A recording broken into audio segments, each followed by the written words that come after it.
মৌমিতা আজ শাড়ি পরেনি। গায়ে শুধু হালকা গোলাপি একটা ব্লাউজ আর ডার্ক সবুজ পেটিকোট। খোলা চুল, চোখে হালকা কাজল আর ঠোঁটে সেই চাপা হাসি। হাঁটার ছন্দে একটা আকর্ষণ ছিল, যেন কিছু বলতে চায়। আমি ফোনটা হাতে নিলাম। লক খুলেই দেখি গ্যালারিতে কিছু ভিডিও খুলে আছে, যেন একাকিত্বে কারো সঙ্গ খোঁজার চেষ্টা। আমি রঞ্জিত, পেশায় মেকানিক, ঘরে ঘরে গিয়ে ফ্যান, গিজার, ওয়াশিং মেশিন সারাই করি। পাশের পাড়ার কৌশিকদার বাড়িতে মাঝে মাঝে ডাক পড়ে। ওনার মা, শ্রীমতী কাকিমা, বেশ গম্ভীর ও ভদ্রমহিলা। কৌশিকদা সদ্য বিয়ে করেছে, নতুন বউয়ের নাম মৌমিতা। মৌমিতা দেখতে সুন্দরী, গায়ের রং ফর্সা, চোখে কাজল, মুখে কম কথা, কিন্তু উপস্থিতি মনে গেঁথে যায়। চলাফেরায় এমন এক অভিব্যক্তি যেন চোখ ফিরিয়ে নিলেও মন আটকে থাকে। সেদিন ছিল বিয়ের পরদিন। বাজারে গিয়ে শুনলাম, জানিস রঞ্জিত, কৌশিক নাকি ফুলশয্যা রাতেও বউয়ের কাছে ছিল না। আমি একটু চমকে বললাম, মানে? ওরা বলে, গেল নাকি ঝুমার কাছে, সেই পুরনো প্রেম। ঝুমা পাশের পাড়ার মেয়ে, সুন্দরী, নিজেকে বেশ যত্নে রাখে। গায়ের অনেক ছেলের রাতের ঘুম ওর নামেই বাঁধা। শোনা গেল কৌশিক ফুলশয্যার রাতে ওর কাছেই ছিল। এই খবর শুনে আমার বুকটা কেমন ভার হয়ে উঠল। একদিকে নতুন বউ, পরনে রাঙ্গা গয়না, চাহনি ভরা অপেক্ষা, অন্যদিকে সে পড়ে আছে পুরনো অতীতে। পরদিন সকালে আমি কাজে গিয়ে দেখি মৌমিতা রান্নাঘরে। গায়ে নরম সাদা ব্লাউজ, ঘামের বিন্দু পর্যন্ত ওকে সুন্দর লাগছিল। পেছন থেকে ব্লাউজের ফিতেটা খোলা ছিল, যেন কারো সহানুভূতির জন্য একটা নীরব আহ্বান। কৌশিক রুটি সবজি খাচ্ছে, কিন্তু একবারও মৌমিতার দিকে তাকাচ্ছে না। মেয়েটা হালকা নিচু হয়ে কিছু দিচ্ছিল, কিন্তু কৌশিক যেন চোখ বন্ধ করে রেখেছে। শুধু মাথা নিচু করে বলল, আর একটু পর অফিসে যাব মা। কাকিমা মিটিমিটি হাসে, হয়তো কিছু টের পায় না, কিন্তু আমি বুঝি এই বাড়ির ভিতর কিছু একটা ঠিক নেই। আমি গেট পেরিয়ে বেরিয়ে যাচ্ছিলাম। হঠাৎ পিছন ফিরে দেখি মৌমিতা বারান্দার রেলিং ধরে দাঁড়িয়ে, চোখে এক অভিমানী নীরবতা। সেই চাহনিতে যেন বলা ছিল, যে আগুন আমার মধ্যে আছে তার তাপ কেউই অনুভব করছে না। সূর্যের আলোয় ঝুমার গায়ের ত্বকটা যেন আলো ছড়াচ্ছে। সকালের নাস্তা শেষ করে কৌশিক বাইকে চড়ে বেরিয়ে গেল। আমিও ভাবলাম একটু অনুসরণ করি, কাজের ছুতোয়। একসময় দেখি কৌশিকদা একটা নির্জন জায়গায় গেছে, ধান ক্ষেতের পাশে খোলা একটা মাঠ, পাশে একটা আম গাছের ছায়া। আমি নিজেও সেদিকেই যাচ্ছিলাম। হঠাৎ দেখি ঝুমা আর কৌশিক ওখানে বসে। ঝুমা পড়েছে একটা হালকা হলুদ সালোয়ার, ওড়নাটা আলগা, চোখে গাঢ় কাজল, ঠোঁটে রঙের ছোঁয়া। ঝুমা চুপচাপ বসেছিল। হঠাৎ বলে উঠল, তুমি জানো, আমি এখনও তোমাকেই মনে করি। কৌশিক একটু থেমে বলে, তুমি জানো না, আমি বিয়ে করলেও আসল শান্তিটা তোমার সঙ্গেই খুঁজি। ঝুমা ওর কাছে একটু এগিয়ে আসে, হাতটা আলতো করে কৌশিকের কাঁধে রাখে। ওদের মাঝে যেন শব্দের চেয়ে অনেক বেশি কিছু বলা হচ্ছিল, চোখে চোখে। ঝুমা মাথা হেলিয়ে রাখে কৌশিকের কাঁধে, আর কৌশিক তার পিঠে হাত রাখে। মুহূর্তটা ছিল একদম নীরব, কিন্তু অনুভবে ভরা। আমি দূর থেকেই দেখছিলাম তাদের মাঝে দূরত্বটা হারিয়ে যাচ্ছে। কারো মুখে কোনো কথা নেই, কিন্তু বোঝা যাচ্ছিল এই মুহূর্তটাই তাদের কাছে বাস্তব। আমি আর দাঁড়ালাম না, চুপচাপ হাঁটা দিলাম। ভেতরে একটা চাপা কষ্ট হচ্ছিল, এটা কি ভালোবাসা না বাসনার ছায়া, ঠিক বোঝা গেল না। সেই দিন বিকেলে শ্রীমতী কাকিমা বললেন, কৌশিক তো কয়েক মাসের জন্য শহরে চলে গেল, নতুন চাকরি পেয়ে গেছে। আমি মাথা নাড়ালাম, কিন্তু মনে মনে ভাবছিলাম এই বাড়িটা যেন আরও একটু নিঃসঙ্গ হয়ে গেল। বিকেলে দেখি মৌমিতা রান্নাঘরের জানালার পাশে দাঁড়িয়ে মাঠের দিকে তাকিয়ে আছে। গায়ে ছাপা শাড়ি, মাথায় খোপা বাঁধা, গলার মঙ্গলসূত্রটা হালকা দুলছে বাতাসে। চোখে যেন অজানা এক শূন্যতা। কৌশিক যখন ছিল তখনও কথা বলতো না তেমন, আর এখন পুরো ঘরটাই যেন নিঃসঙ্গ হয়ে গেছে। রাতে আমি পাশের ছাদের ডিশ লাইনের অ্যান্টেনা ঠিক করছিলাম। তখন দেখি কৌশিকদের ঘরের জানালা দিয়ে হালকা নীল আলো আসছে। বিছানায় একা শুয়ে আছে মৌমিতা। ঘরের মধ্যে কোনো শব্দ নেই, শুধু হালকা বাতাসের আওয়াজ আর নিঃশ্বাসের ছন্দ। ওর পাশ ফিরার ভঙ্গিতে মনে হচ্ছিল শরীরটা নয়, বরং মনটাই যেন অস্থির হয়ে আছে। একটানা নিঃসঙ্গতা কারো ভিতর থেকে কিভাবে নড়ে ওঠে, সেটা মৌমিতার ওই নিঃশব্দ রাতেই টের পাওয়া যায়। মনটা কেমন যেন অস্থির হয়ে উঠেছিল। বারান্দার হাওয়ায় ওর শাড়ির আঁচলটা সরে গিয়েছিল। চোখ বন্ধ করেও ঘুম আসেনি, এটা দূর থেকেই বোঝা যাচ্ছিল। মনে হচ্ছিল মৌমিতার মনের ভিতরে কিছু একটা ঘুরপাক খাচ্ছে, না বলা অনুভূতির ঢেউ যেন নিজের সঙ্গেই লড়াই করছে। ওর মুখে ছিল না কোনো কথা, কিন্তু ভঙ্গিমায় ছিল এক রকমের একাকিত্ব, যেন কাউকে বলার মতো কিছু আছে, কিন্তু বলা যায় না। দূর থেকে দেখে আমার বুকটা কেমন করে উঠল জানি, এটা আমার জায়গা না, তবুও মানুষ তো, অনুভূতি আটকে রাখা সবসময় সম্ভব হয় না। রাতটা কেটে যায়, আমি নিশ্চিত শুধু আমিই না, মৌমিতারও ঘুম আসেনি সেদিন। সকালে পাশ দিয়ে যাচ্ছিলাম, দেখিও বারান্দায় দাঁড়িয়ে, চোখে ঘুম ঘুম ভাব, চুল এলোমেলো। আমাদের চোখ একবারের জন্য মিলেছিল, তাতেই মনে হলো কিছু একটা ভিতর থেকে বদলাচ্ছে। সেদিন দুপুরে দোকানে বসে থাকতেই ফোন এলো কৌশিকদার নম্বর থেকে। ওপারে শ্রীমতী কাকিমা বললেন, রঞ্জিত, ওপরের ঘরের ফ্যানটা ঘোরে না, বৌমার ঘুমানো মুশকিল হয়ে গেছে গরমে, তুই একটু দেখে যা। আমি বললাম, আসি কাকিমা, একটু পারেই যাচ্ছি। দরজা খুলল মৌমিতা, গায়ে সাদা প্রিন্টের একটা ঘরোয়া শাড়ি, খোলা গলায় বিনুনি ঝুলছে, চোখে ক্লান্তির ছাপ। আঁচলটা আলগা ছিল, তবুও ওর চোখের দিকে তাকিয়েই বোঝা গেল কিছু একটা চাপা কথার মতো জমে আছে। আমি বললাম, টেবিলটা একটু টানলে দাঁড়াতে পারব। ও নিজেই টেবিলটা সরিয়ে দিল।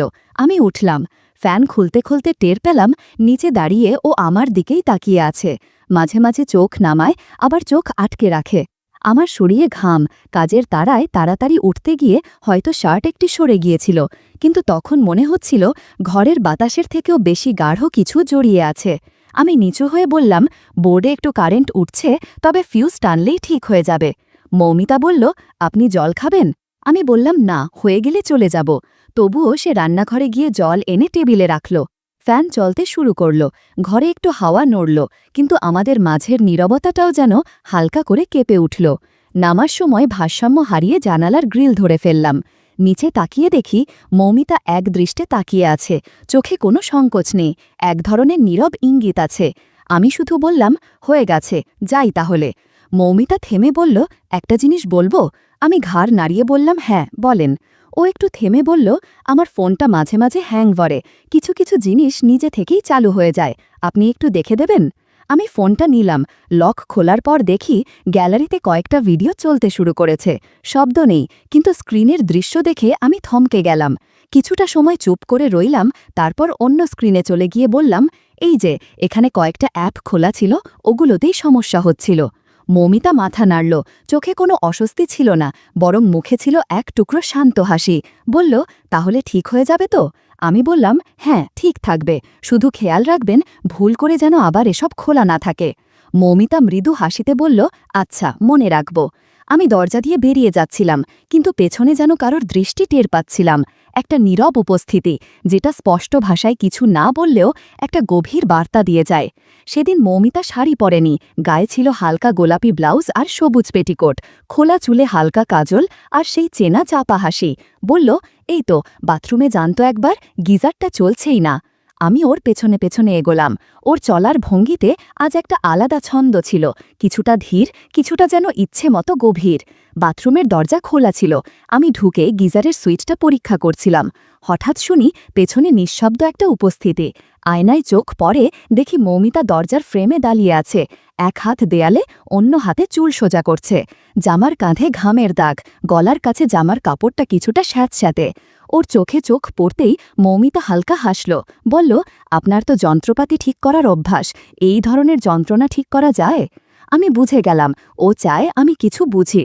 কোনো শব্দ না করে যা বলা হয় সেই ভাষা বোঝার চেষ্টা করছিলাম। আমি ধীরে ধীরে কাজ করতে থাকলাম, ওর দৃষ্টি আমার দিকেই। আমাদের মাঝখানে তখন শুধু কয়েকটা নিঃশব্দ মুহূর্ত, যেগুলো শব্দের চেয়ে অনেক বেশি অর্থ বহন করে।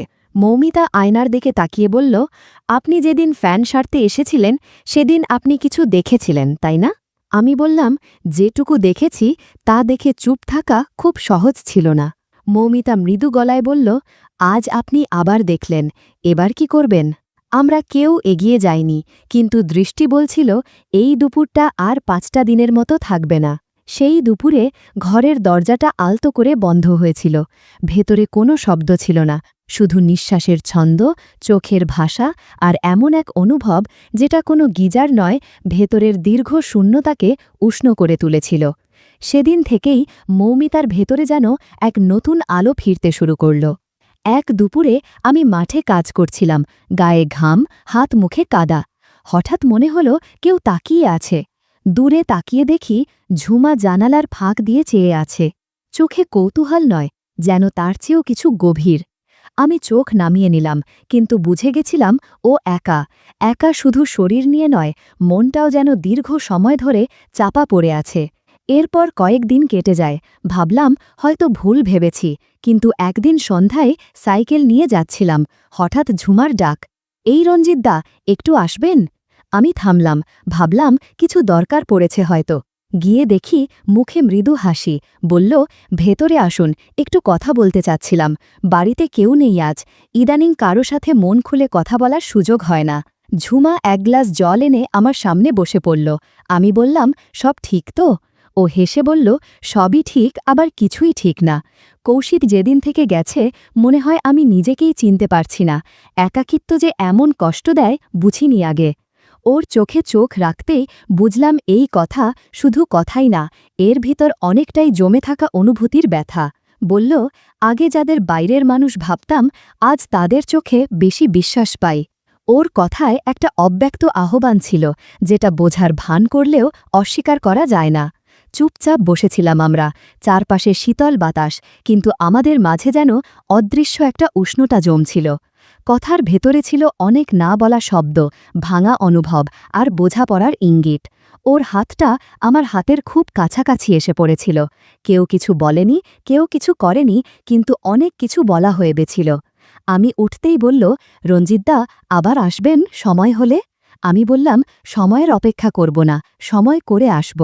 একদিকে মৌমিতা, যার চোখে আমি দেখি এক ধরনের চেপে রাখা আকাঙ্ক্ষা, অন্যদিকে ঝুমা, যার ভেতরের নিঃসঙ্গতা আরও গভীর, আরও ব্যক্তিগত।